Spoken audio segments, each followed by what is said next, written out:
The Land Before Time. Let's play Impossible.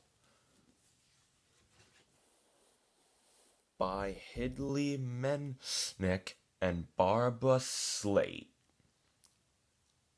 Let's begin now. Whee! This is fun, squealed Ducky on the happy day in the Great Valley. Great slide, said Littlefoot as he held the tree in place for his friend.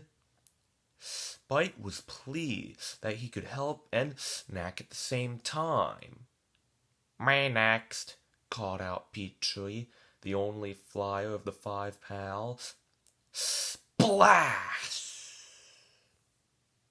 "Hey, watch where you're sliding," scolded Sarah. She had been snoozing in the sun just a moment ago. "Oh, I am sorry. Yes, I am," apologized Ducky. Littlefoot sniffed with a grin. "Why don't you take a turn, Sarah?" "I might as well," grumbled the unhappy three-horn, "and I'm all wet anyway." Crack! "Oh no!" cried Littlefoot, watching the tree break apart under his friend. Yep, said Ducky, the cheerful swimmer. Sarah slipped on the slide. "Me can't look," fretted Petrie. Spike buried his head in the sand so he wouldn't have to see. "Ow!" yelled Sarah, crashing into the water. "I don't like this game." The enormous splash almost knocked over Petrie. "Hey! Petrie have bird bath yesterday." "This isn't any fun," said Sarah, trying to hide her embarrassment. "I want to play something else." "How about leapfrog?" suggested Ducky. "Boring," sniffed Sarah, sticking her nose in the air. "Do you want to play hide-and-seek?" asked Littlefoot. Sarah answered with a long yawn. "I want to do something I've never done before," she said.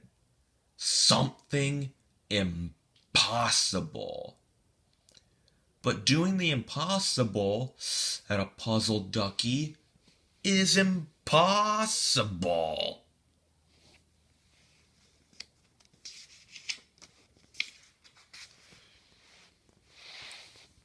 Sarah gripped the slippery log. "You hatchlings, just watch what I can do." "Wait for us, Sarah," called Ducky. "We want to have fun too." Sarah stood up on the log and bragged. "Look at me!" The friends were amazed. "That's a good trick, Sarah," said Ducky. Petrie flapped his wings and applauded. "Sarah, do the impossible," he crowed. "Sarah, dance on water." Even Spike stopped eating to marvel at the silly sight. But Littlefoot wasn't laughing. Suddenly the log began to pitch underneath Sarah's feet. Slip, slide, splash! Sarah spilled into the water. "Hurry, everyone!" shouted Littlefoot. "Sarah needs help." The friends rushed over to the spot where she had sank. "I will save you, Sarah," said Ducky. The brave swimmer plunged into the water. Under the water, Sarah was falling right towards a giant clam. Oof, she said, landing right on poor Mr. Clam and waking him up. Hey, cried out Mr. Clam. I said not to wake me up until supper. Can't a clam get any sleep around here? Sarah tried to apologize, but only bubbles came out. That's because she's underwater and can't speak underwater. Phooey, said Mr. Clam, spitting out the unexpected visitor. Either that was a confused three-horn taking a dip, or the fattest blowfish I ever saw. Whoosh! Sarah spurted up through the water. Just get me back to my friends, she thought, and I promise I'll never show off again. I saw her land right over here, said Petrie, landing on a mound of mud. Get off me, beak brain, scolded the muddy lump. It's Sarah. She's okay, said Ducky happily. Spike licked Sarah's face clean with joy. Ha! Escaping from that mean old giant clam was nothing, scoffed Sarah, already forgetting her promise. I want to do something impossible. How about finding our way home? Asked Ducky. It's that way, blurted Sarah and Littlefoot at the same time, but pointing in different directions. Spike decided the right direction for him was toward the juicy green suit at his feet. Petrie noticed his own tummy begin to rumble. Petrie hungry, but which way dinner? Littlefoot had an idea. Look up at the sky. The twinklies will guide us home. Well, they're actually just fireflies. Sarah brightened. You scaredy eggs, go home to your nice warm dinners. I'm going to catch a twinkly. But Sarah, said Littlefoot, even my grandpa, who has the longest neck in the Great Valley, couldn't possibly reach a twinkly. Humph. I'll have a twinkly if it's the last thing I... Yikes! Sarah slipped and took a wild tumble.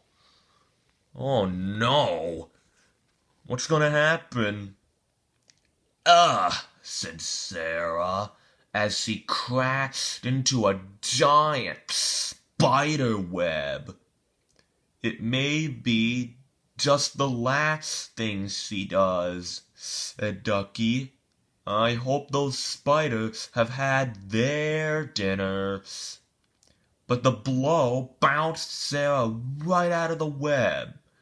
Down she tumbled into the darkness. We're coming, Sarah, yelled her friends as they ran to catch her. Oh, I hope they save her in time. I don't want anything bad to happen to her. Littlefoot reached out and caught his falling friend, just in time. Gotcha, he said, holding fast to Sarah's tail. Uh-huh, said Petrie, gripping Sarah's frill with his beak. Suddenly, Sarah noticed something bright and sparkling right in front of her. A twinkly! I touched it! She cried as her nose brushed a glowing firefly. I did the impossible! Well, good job, Sarah. You did the impossible like you wanted to. A puzzled Petrie let loose Sarah's frill. "Twinkly is Flyer?" he asked. But Littlefoot couldn't hold Sarah much longer, and she clattered to the ground in a heap. "Ooh," moaned Sarah. "Impossible is one thing, a hornache is another." "Can we possibly go home now?" asked Ducky. The next day the bright circle shone high in the sky. The friends were happy, safe, and well fed. "Whee! This is fun!" whooped Sarah. Littlefoot grinned as he watched his friend slide merrily down Grandpa's neck. "Good slide, Sarah," he said. "Sometimes doing the same old thing is more fun than you could possibly imagine."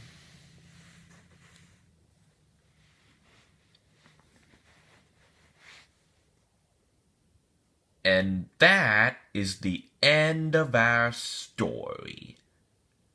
Thanks for reading with me. Come back soon, and we'll travel back in time all over again. Goodbye.